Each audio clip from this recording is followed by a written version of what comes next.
Before we get started, make sure to subscribe to the channel and like this video. That way, you'll always stay connected to our stories and never miss the next adventure. The thing about babysitting murder kittens the size of small vehicles is that nobody actually volunteers for it. Nobody sane, anyway.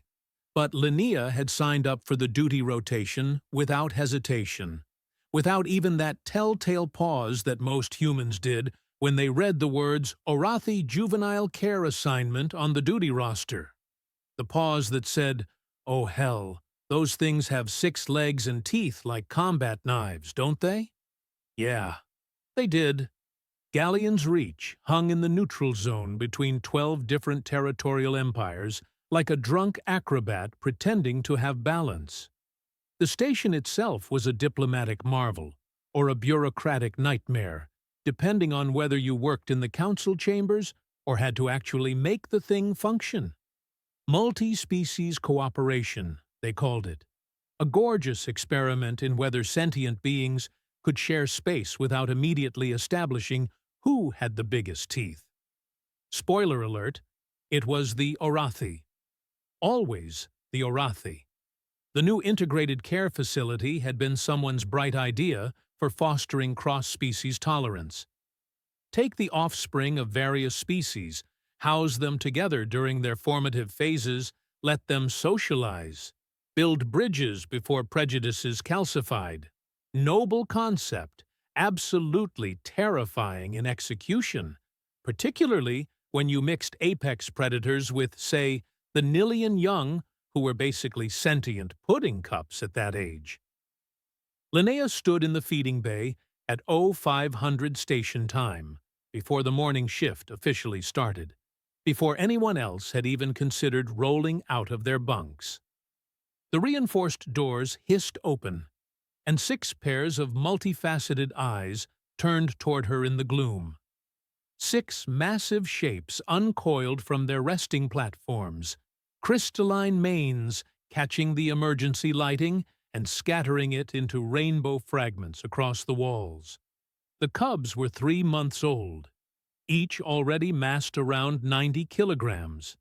Their adult forms would hit half a ton, easy, with jaw strength that could crumple hull plating.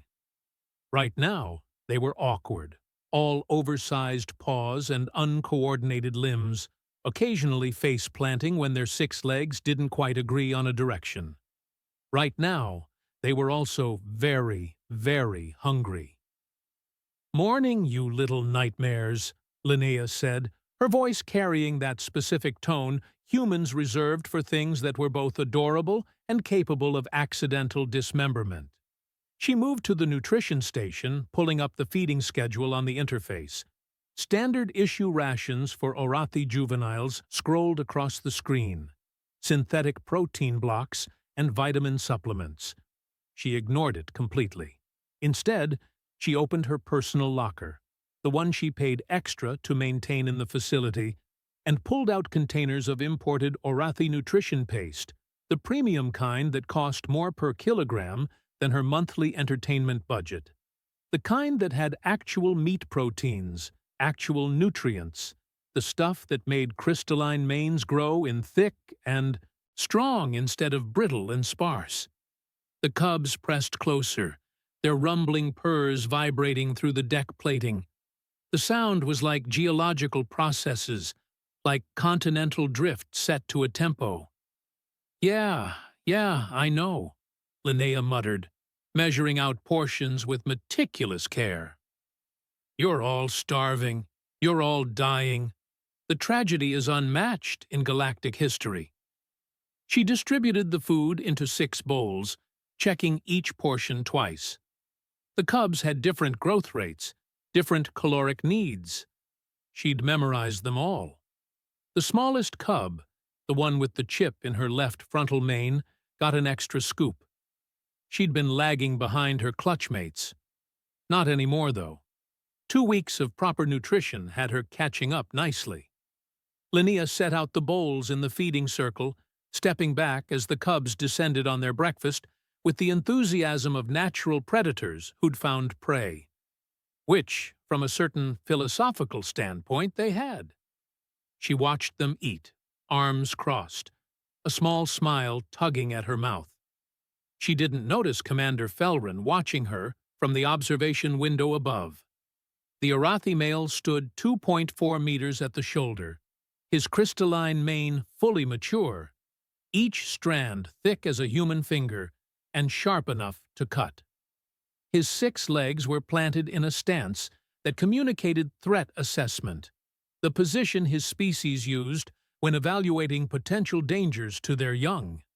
His offspring were down there, 2 of them, and this human kept touching them, kept approaching them when they were most vulnerable, kept interfering with their feeding. "She does this every morning," Nurse Willa said from beside him, her human voice quiet. She'd been assigned to liaise with the facility's medical protocols, which meant she spent altogether too much time watching the various species' young try not to accidentally kill each other. 5 in the morning, station time, before her official shift starts. "Why?" Felrin said. It wasn't really a question, more of a demand for the universe to make sense. Willa shrugged, the gesture full of her own confusion. "No idea. She won't talk about it. But she's been doing it for 3 weeks now. And look at them." She gestured to the cubs below, who were finishing their meals, their manes gleaming with health. "They're thriving, growing faster than any of the other clutches in the program." Felron's secondary eyes narrowed. "At what cost?" "What do you mean?" "Look at her." Willa looked, really looked, the way medical professionals were trained to look, past the uniform and the controlled movements. Linnea was thin. Not just thin, gaunt. Her cheekbones pressed against her skin with new prominence. Her uniform hung looser than it had a month ago. The shadows under her eyes suggested sleep deprivation, or worse. "Oh," Willa breathed. "Oh, no." "She feeds them," Felrin said, his voice low and dangerous. "But what feeds her?" It was a good question. Unfortunately, nobody seemed to have a good answer. Lieutenant Marlowe caught up with Linnea in the corridor outside the facility, his longer stride eating up the distance as she headed toward the security station for her actual shift. He fell into step beside her, casual-like, as if he just happened to be going the same direction. "You're up early," he observed. "Couldn't sleep." Linnea didn't break stride, didn't look at him. Her eyes had that focused quality, the 1,000-yard stare of someone running on fumes and willpower. "Right. Insomnia. That why you've been skipping breakfast in the mess hall?" Marlowe kept his tone light, conversational, friendly concern, not interrogation. "Willa mentioned she hasn't seen you eat there in, 2 weeks? Willa should mind her own business. Willa's a nurse. Minding people's business is literally her job description." They reached a junction, and Marlowe put a hand on the wall, not blocking her path, but definitely requesting her attention. "Talk to me. What's going on?" Linnea stopped, finally looked at him. Her smile was tired but genuine. "I'm fine, Marlowe. Just busy. You know how it is. Double shifts, the facility needs oversight, and someone has to make sure those cubs don't, accidentally eat a Nillian infant. The cubs have handlers for that. The cubs have incompetent handlers for that." Her jaw set in that stubborn line he recognized. Half the staff is terrified to go near them, and the other half treats them like biological hazards. They're just babies, Marlowe. Big, toothy babies, but still. "And you've appointed yourself their personal guardian angel?" "Someone has to." She moved past him, and Marlowe watched her go, watched the way she moved with just a little less steadiness than she should have, watched the way she kept one hand on the wall as if for balance. Something was very wrong. The thing was, Linnea had always been good at compartmentalizing. It was a survival skill, learned young, learned in circumstances that most people in the civilized galaxy never had to experience. She'd grown up on Outpost Tessin, a colony world that had torn itself apart during a resource conflict when she was 12. Civil War, they called it, on the official reports. Neighbors murdering neighbors over water rights and grain stores was what it actually was. She remembered hunger, real hunger, the kind that made your body consume itself, made your thoughts fuzzy and slow, made every moment a calculation of energy expenditure versus caloric intake. She remembered watching adults feed children first, always children first, even when the adults were hollow-eyed and shaking. Because that's what you did. The innocent ate first. The ones who didn't start the war, who didn't vote for the policies, who didn't pull the triggers, they ate first. Always. So when Linnea looked at those cubs, those massive predator cubs who had been dumped in a facility run by bureaucrats more concerned with budget allocations than proper nutrition, who were being fed synthetic garbage that met minimum requirements, while the diplomats upstairs ate delicacies imported from 6 different sectors. Well, the math was simple. Her guard salary could feed her, or it could feed them properly. Not both. The premium nutrition paste cost 8 times standard rations. Her discretionary budget couldn't stretch to cover both her meals and theirs. So she made a choice. The cubs finished their breakfast and padded over to where Linnea still stood, the smallest one bumping her head against Linnea's leg hard enough to nearly knock her over. The purring intensified, a sound like industrial machinery running at low frequency. Linnea reached down, scratching behind the cub's auditory ridges, feeling the vibration through her palm. "You're welcome, small terror. Try not to eat any diplomats today, okay? The paperwork is murder." The cub's response was to flop over, all 6 legs sprawling in different directions, exposing her belly in the universal language of, "I trust you completely." Linnea felt something crack in her chest, just a little, just enough. "Yeah," she whispered. "Me too." From the observation window, Commander Felrin watched, his expression unreadable by human standards, his thoughts churning with suspicion, and something else, something he didn't quite have a name for in his language. The human was either conducting some elaborate experiment, or she was the most foolish creature he'd ever encountered, or she was something else entirely. He intended to find out which. Station Administrator Olo slithered into his office, his Nillian physiology leaving a faint mucus trail on the deck that the cleaning bots would handle later. He was already annoyed, which was his default state, but the message waiting on his console made it worse. Budget review. Resource allocation queries. Questions about expenditure in the juvenile care facility. He pulled up the reports, his eye stalks scanning the data with increasing irritation. Someone had been purchasing premium rations, routing them through personal accounts, bypassing the standard procurement channels. That was irregular. Irregular meant paperwork. He hated paperwork. A quick cross-reference showed the purchases traced back to guard Linnea. Human, security detail.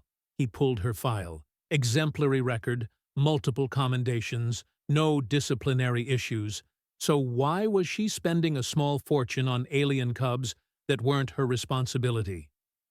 Olo composed a message, flagging it for review. Irregularities needed investigation. Rules existed for reasons. Personal attachment to charges was discouraged. Emotional compromise was a liability. He sent the message and promptly forgot about it, moving on to the next item in his queue, never realizing he'd just lit a fuse that would blow the entire station's diplomatic framework wide open. But that would come later. For now, Linnea finished her duty shift, ignored the gnawing emptiness in her stomach, ignored the lightheadedness that made the corridor tilt slightly, ignored the concerned looks from her fellow guards, and headed back to her quarters. She had 16 hours until the cubs needed feeding again. She'd sleep through most of it, if her body cooperated. And if anyone asked why she did it, why she kept feeding those predator cubs first, before anything else, before even herself, well, she didn't have an answer that would make sense to anyone who hadn't lived through real hunger. The innocent eat first, always. That was the only rule that mattered. Week 3 hit the station like a slow-motion disaster, the kind where everyone could see the crash coming, but nobody quite knew how to stop it. And Linnea was at the center, looking more like a walking skeleton than a functioning human being. Willa cornered her in the medical supply corridor, moving fast for someone who spent most of her shifts checking vitals and updating charts. She grabbed Linnea's wrist, felt the bones too close to the surface, felt the pulse that was just slightly too rapid for someone standing still. Medical bay. Now. Not a request. Linnea tried to pull away, but her strength wasn't cooperating. I have duty in 20 minutes. You have a date with a diagnostic scanner in 2 minutes, and if you fight me on this, I'm calling security. Willa's jaw was set in that way that meant negotiation was off the table. You look like death took a vacation and left you in charge. Flattering. I'm not joking. Willa steered her toward the medical bay, her grip firm but not rough. When was your last meal? Real food, not whatever you've been pretending counts as nutrition. Linnea's silence was answer enough. The scanner told stories that Linnea's deflections couldn't hide. The readout scrolled across the monitor in damning detail. Muscle catabolism, severe caloric deficit, electrolyte imbalances, early signs of organ stress. Her body was consuming itself, mining her muscles for energy because there was nothing else left to burn. 16 days, Willa whispered, staring at the metabolic data. You haven't had a proper meal in over 2 weeks. What are you doing? Why are you doing this? The cubs need their handler alive and functional, not collapsing from malnutrition. Willa's voice cracked with frustration and fear. Talk to me, please. What's going on in your head that makes this seem reasonable? But Linnea was already moving toward the door, using that last reserve of stubbornness that seemed to be the only thing keeping her upright. I'm fine. Just need to adjust my schedule. You need to adjust your priorities before you die. The door hissed shut between them, and Willa stood there holding a medical readout that screamed emergency intervention, wondering how you saved someone who was determined to destroy themselves one skipped meal at a time. Commander Felrin wasn't just suspicious anymore. He'd graduated to actively hostile, which for an Arathi meant his mane was perpetually flared and his claws left score marks on whatever surface he touched. He found Lieutenant Marlowe in the security office, his bulk filling the doorway like a very large, very angry statement. Your human contaminated my offspring, he said, his voice that low rumble that humans felt in their chest cavities. I want answers. Marlowe didn't look up from his console immediately, giving himself time to formulate a response that wouldn't trigger an interspecies incident. Contaminated is a strong word. You want to elaborate on that accusation? She feeds them every morning. Expensive nutrition she purchases herself. Felron's secondary eyes focused with unsettling intensity.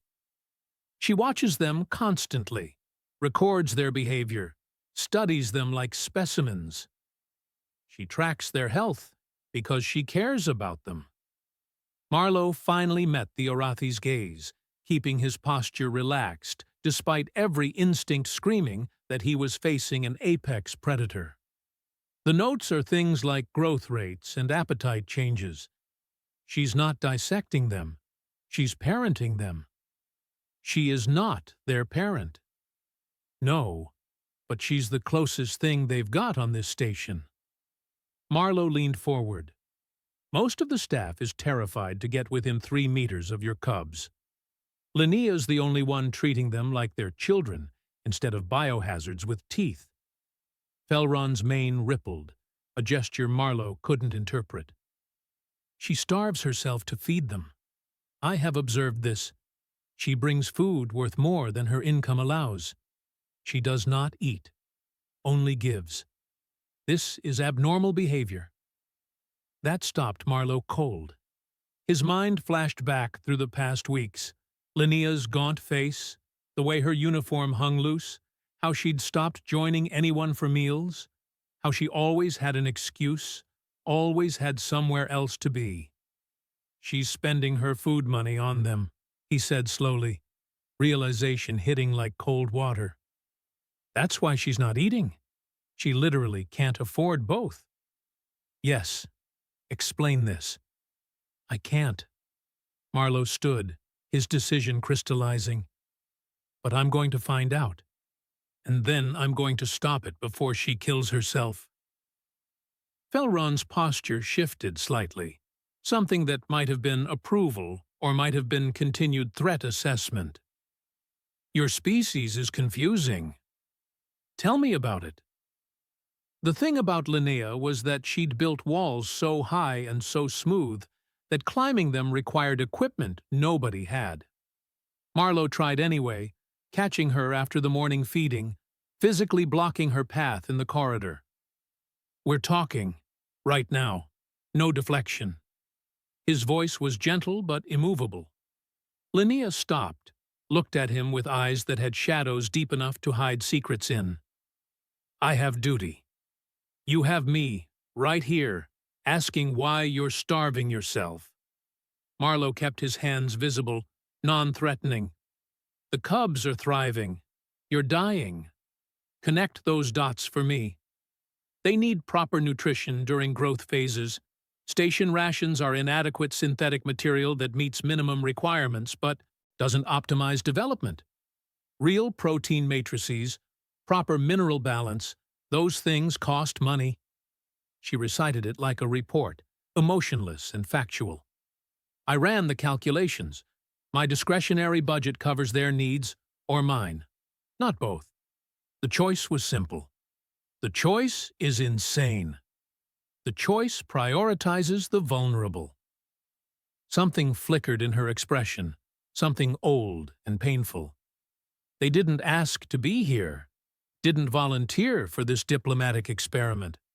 They're just cubs, and someone has to make sure they get what they need. Even if it kills you? If necessary. Marlowe stared at her, trying to find the logic path that made self-destruction seem like reasonable policy. What happened to you? Where did you learn that your life matters less than alien cubs you met 3 weeks ago? For half a second, her walls cracked. He saw something behind them, something shaped like old hunger and older fear, something that looked like a child watching adults choose who ate and who didn't. Then it was gone, sealed away behind practiced control. Nothing relevant, she said, and walked past him before he could argue. The cub's development was exceeding all projections, and people were starting to notice. Other species representatives began comparing notes, looking at growth charts, asking questions about nutrition protocols. The Orathi cubs were outpacing every other juvenile in the facility by significant margins. Veterinary specialists requested data. Nutritionists wanted to know what dietary changes had been implemented. And every inquiry led back to the same source. Guard Linnea, who'd been purchasing premium rations with her own funds, supplementing the cubs' diet without authorization or oversight. Station Administrator Olo reviewed the documentation with growing irritation. Irregular procedures, unauthorized expenditures, personal involvement with charges beyond professional boundaries. All of it was policy violations waiting to be documented. he drafted a formal notice, scheduling a disciplinary hearing for the following week. Standard protocol. Everything properly documented. He felt satisfied with his thoroughness. He didn't stop to consider that bureaucratic efficiency and actual wisdom rarely lived in the same building. The cubs started acting strange. Not aggressive, just different. When other handlers approached, they'd position themselves in defensive formations, low growls rumbling through the deck. When Linnea was present, they pressed close, their massive bodies surrounding her like furry barricades. One of the veterinary staff reported that the cubs had refused food from anyone except Linnea for an entire day, going hungry rather than accept nutrition from other hands. That was abnormal. Orathi cubs had survival instincts that prioritized eating above almost everything else, yet they'd chosen to wait for her. Felrin watched his offspring behave in ways that violated every understanding he had of his species. Orathi didn't bond across species lines. They tolerated other sentience when necessary, cooperated when beneficial. But bond? Form attachment? Impossible. His cubs bumped against this human with affection, purred when she was near, followed her with their eyes when she moved, treated her like denkin. It made no sense. Lieutenant Marlowe started tracking Linnea's movements, documenting her schedule with the grim determination of someone watching a friend spiral. 0430. Arrives at facility. 0500. Feeds cubs. 0530. Begins duty shift. 1200. Skips lunch. 1800. Ends shift. 1900. Returns to check on cubs. 2200. Returns to quarters. No meals in cafeteria. No food purchases from station vendors. Just duty and cubs and slow-motion starvation. He filed a formal concern with medical, hoping someone with authority could force intervention before this ended the only way it could. On day 22, Linnea measured portions with hands that trembled, her vision going gray at the edges. The room tilted slightly, and she gripped the feeding station to stay upright. The smallest cub pressed against her leg, nearly knocking her over, and she felt her balance slip. Not yet. They still needed to eat. She finished measuring, distributed the bowls, watched them eat with single-minded focus. The innocent ate first. Always. That was the rule that mattered. The only rule that had ever really mattered. And she'd follow it even if following it killed her. Which, judging by how the room kept tilting, might be sooner than she'd planned. Day 22 started like every other day, which should have been the first warning sign. The universe had a sense of humor about patterns, and it particularly enjoyed breaking them at the worst possible moments. Linnea made it to the facility at 0430, right on schedule, moving through corridors that seemed to require more concentration than usual to navigate. The walls had developed this annoying habit of shifting slightly, and her legs felt like they belonged to someone else, someone who hadn't quite figured out how joints were supposed to work. Minor issues, manageable. The cubs were awake when she entered, all 6 of them alert and waiting. They'd learned her schedule, learned the sound of her footsteps, learned that 0500 meant breakfast arrived. Their crystalline manes caught the emergency lighting, scattering fragments of rainbow across the feeding bay. "Morning terrors," Linnea said, her voice sounding distant even to her own ears. She moved to her locker, pulled out the nutrition containers. Her hands shook, measuring the portions, and she had to start over twice when she lost count. The smallest cub, the one with the chipped mane, made a questioning sound. Not quite a growl, not quite a purr, something worried. "I'm fine," Linnea told her, which was possibly the biggest lie she'd told all week, and that was saying something. "Just tired. Let's get you all fed." She measured portions with meticulous care, double-checking each bowl even though her vision kept blurring at the edges. The room temperature felt wrong, too hot and too cold simultaneously, and there was a ringing in her ears that hadn't been there yesterday. Or maybe it had been. Hard to remember. The cubs watched her with unusual intensity, their multifaceted eyes tracking every movement. They didn't rush forward when she set out the bowls. They just watched, waiting for something. "Go on," Linnea said, gesturing to the food. "Eat. You're growing. You need—" The world tilted sideways. Not metaphorically. The entire feeding bay rotated 90 degrees, and Linnea's legs forgot they were supposed to hold her upright. She felt herself falling, a distant sensation like it was happening to someone else, someone far away. She hit the deck between the feeding bowls, her body folding in ways that probably should have hurt, but mostly just felt like relief. Finally, she could rest. Just for a moment. The cubs erupted, not into feeding frenzy, not into the aggressive rush toward food that their instincts should have triggered. They erupted into something else entirely. Something that rewrote the facility's understanding of Arathi juvenile behavior. All 6 cubs converged on Linnea's fallen form, their massive bodies creating a living barrier around her. The smallest one pressed against her chest, her purring so intense it vibrated through Linnea's ribs. The others positioned themselves in a defensive circle, facing outward, their manes flared in threat display. When the first handler tried to approach, checking on the commotion from the observation room, the cubs snarled. Actual snarls, the kind that Arathi juveniles used against predators threatening their den.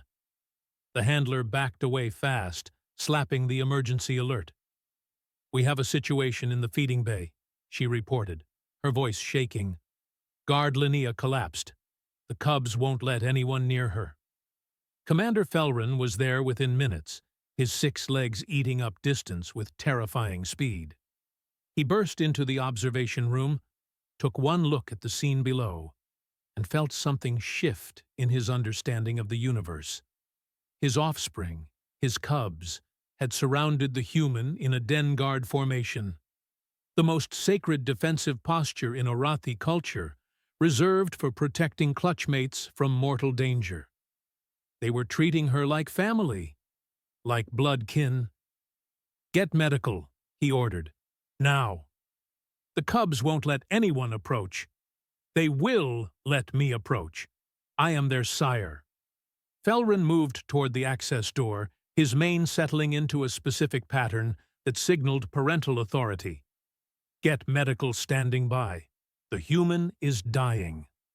He entered the feeding bay with the kind of care usually reserved for defusing explosives. The cubs tracked him immediately, their growls shifting to a different frequency. Recognition, but also warning.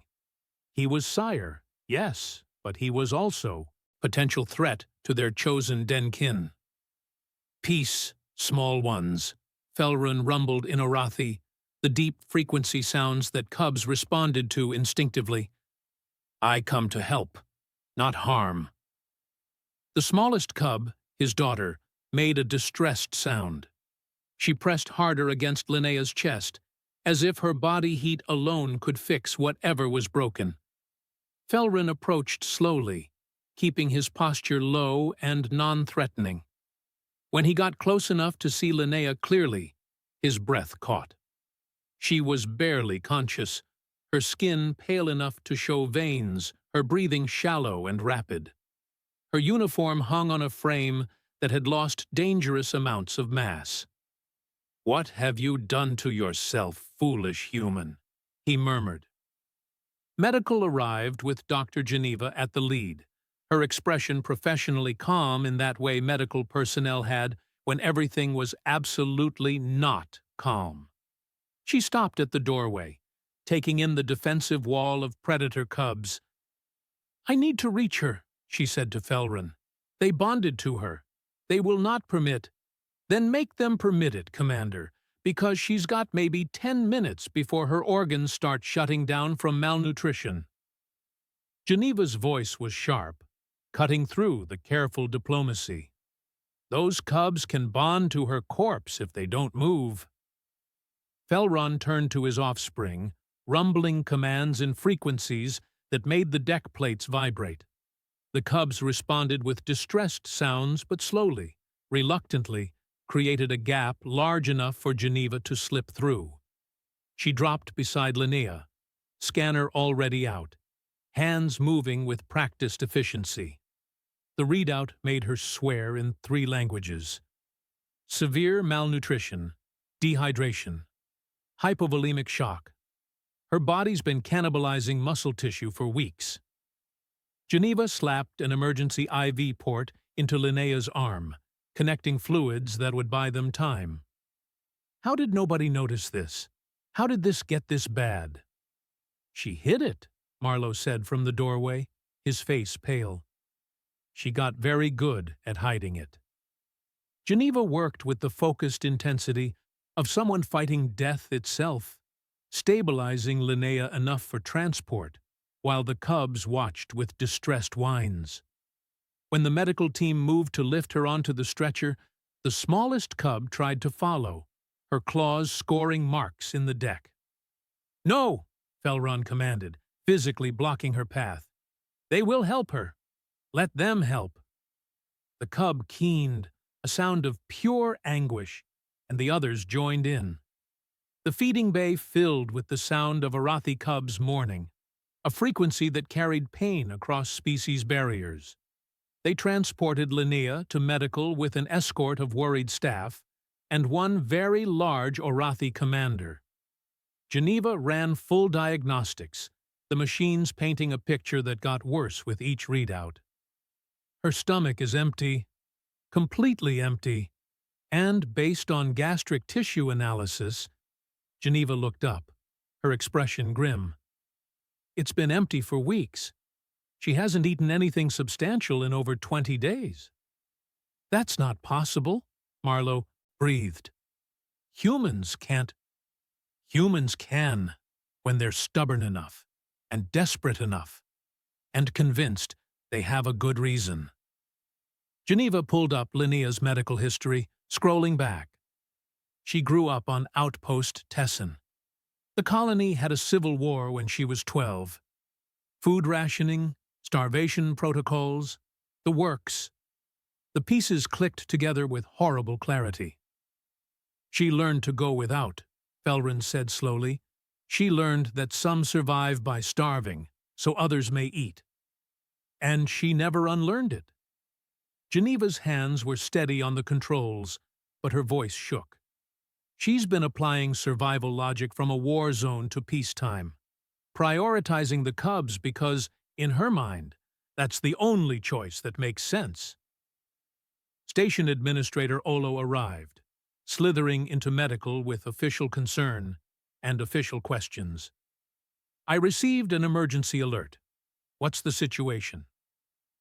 "The situation is that one of your guards nearly died from malnutrition because she was spending her entire food budget on alien cubs that your facility was feeding inadequate rations." Marlowe's voice was cold enough to frost the air. "While you were worried about budget allocations and policy violations, I was unaware. You were willfully ignorant." Geneva didn't look up from her patient. "And now we have a diplomatic incident, a medical emergency, and 6 traumatized cubs who think their den mother just died in front of them." Olo's eye stalks swiveled in distress. "The hearing is scheduled for—" "Cancel it, unless you want to explain to the Arathi delegation why you let one of their cubs' chosen caretakers collapse from starvation while following proper procedure." The administrator slithered backward, making distressed Nillian sounds, and fled to presumably drown in paperwork somewhere. Felron stood beside the medical bed, watching this human who'd sacrificed herself for his offspring, and felt something fundamental shift in his worldview. "In my culture," he said quietly, "to feed another's offspring before your own is the highest honor." reserved for blood-bonded kin only. Marlowe looked at him. She didn't know that. No, she simply did what she believed was right. Felron's mane rippled. She made herself denkin through action, not ritual, through sacrifice. On the medical bed, Linnea stirred slightly, unconscious but stable, fighting even in sleep. The innocent eat first. She'd followed that rule right up to the edge of death, and changed everything because of it. Linnea woke to the sound of geological processes having a conversation. Deep rumbling, rhythmic and insistent, vibrating through the medical bed and into her bones. It took her muzzy brain several seconds to identify the sound as purring, and several more to wonder why predator cubs were in medical. She opened her eyes to find 6 massive faces pressed against the observation window of her room, their multifaceted eyes reflecting the sterile lighting. The smallest one, the one with the chipped mane, had her face so close to the glass that her breath fogged it in rhythmic patches. "They won't leave," Willis said from beside the bed, making Linnea jump. "Haven't moved since we brought you in 36 hours ago. They sleep in shifts, so someone's always watching." 36 hours. Linnea's brain tried to process that and failed. The feeding schedule is being handled by a team of very nervous handlers wearing protective gear. Willa adjusted the IV drip with practiced efficiency. "The cubs have been accepting food, but barely. They keep looking toward medical, waiting for you." Linnea tried to sit up, managed about 3 centimeters before her body informed her that was a terrible idea. Every muscle screamed protest, and her head spun like she'd just stepped off a carnival ride. "Easy." Willa's hand on her shoulder was gentle but firm. "You've been receiving IV nutrition, but your digestive system needs time to remember how to function. Dr. Geneva wants you on liquid diet for at least 2 days before we try solid food." "I'm fine." "You collapsed from starvation. Your body was eating your own muscles. You were maybe 6 hours from organ failure." Willa's voice cracked slightly. "You are categorically not fine. And if you say that phrase one more time, I'm sedating you." The door hissed open, and Commander Felron entered, having to angle his bulk through the frame designed for smaller species. He moved to the foot of her bed, his mane in a configuration Linnea didn't recognize. "You are awake," he observed. "Apparently." Linnea's voice came out rougher than expected. "Are the cubs okay? They look distressed."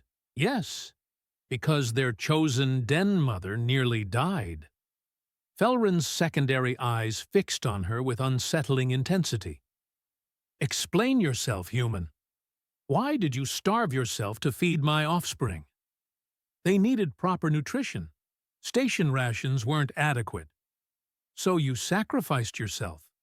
His tone made it sound like both question and accusation. "You chose to go hungry so they could eat premium food. Why?" Linnea met his gaze, too tired to maintain her usual walls. "Because they're cubs. They didn't choose to be part of this experiment. They didn't ask to be here. And someone had to make sure they got what they needed to grow properly. Many beings are in situations they did not choose. You do not starve yourself for all of them.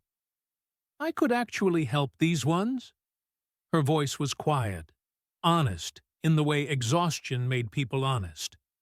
"I could do the math, make the choice, ensure they didn't go hungry. That mattered more than whether I ate." Felron was silent for a long moment, his mane rippling through several patterns. "You know what you did in Orathi culture? Violated several station policies, apparently. You performed the ritual of Den Mother." His voice carried weight, formality. "To feed another's offspring before yourself is the highest honor among my people. It is reserved for blood-bonded kin, for family, chosen through sacred ritual. You cannot become Denkin by accident. I didn't mean, yet you did. He moved closer, and Linnea realized his main configuration was the Arathi equivalent of a bow. You fed my cubs before feeding yourself. You prioritized their health over your survival. You demonstrated the sacrifice that defines Den family. Whether you intended ritual or not, you fulfilled it. The implications took a moment to process through her exhausted brain. I accidentally became alien family? Yes, something that might have been amusement flickered in his eyes. My offspring have chosen you as Den mother. This bond cannot be broken. It is permanent, recognized by Arathi law and custom. That seems like something that should require consent forms. It requires action and sacrifice, which you provided. Felron's tone shifted, became something softer. You will never eat alone again, human. Denkin share all meals. The cubs will ensure you eat, as you ensured they ate. As if summoned by the mention, the smallest cub made a distressed sound at the window, pawing at the glass. Can they come in? Linnea asked. They look upset. Willa and Felron exchanged glances. Medical is very concerned about infection protocols, Willa said carefully. Medical can make an exception, Dr. Geneva said from the doorway, her expression tired but resigned. The cubs' stress is affecting their health, and honestly, keeping them away from her is probably causing more problems than controlled contact would. She fixed Linnea with a stern look. But if anyone's health deteriorates, they're out immediately. Felron moved to the window, made a low rumbling sound. The cubs' ears perked up, and they moved toward the access door with barely controlled excitement. When the door opened, they poured through like furry water, all 6 trying to reach Linnea simultaneously. The smallest one reached her first, clambering onto the bed with complete disregard for medical equipment and careful positioning. She pressed her face against Linnea's chest, purring so intensely that the bed frame vibrated. "Hey, small terror," Linnea whispered, running her hand along the cub's crystalline mane. "I'm okay. See? Still here." The other cubs arranged themselves around the bed, as close as they could get, creating a living barrier of fur and protection. Their collective purring filled the room with sound that felt like comfort given audio form. "They haven't purred like this since you collapsed," Willa said softly. "They've been quiet, waiting." Linnea felt something crack in her chest, the same feeling she'd had watching them eat that first morning. "I'm sorry I scared you," she told the cubs, knowing they couldn't understand her words, but hoping tone would carry meaning. The smallest cub bumped her muzzle against Linnea's hand, then did something unexpected. She carefully, deliberately, pushed a food bowl toward Linnea. One of her own bowls, brought from the feeding bay. "She wants you to eat," Felron said, his voice carrying approval. "She learned from you. Now she teaches you. Denkin feed each other." Lieutenant Marlowe arrived with Station Administrator Allo in tow, the Nilian moving with the reluctance of someone attending their own trial. Marlowe's expression was grim satisfaction. "Administrator Olo has something to say," Marlowe announced. Olo's eye stalks drooped with the Nilian equivalent of shame. "I have reviewed the facility's nutrition protocols. They were inadequate.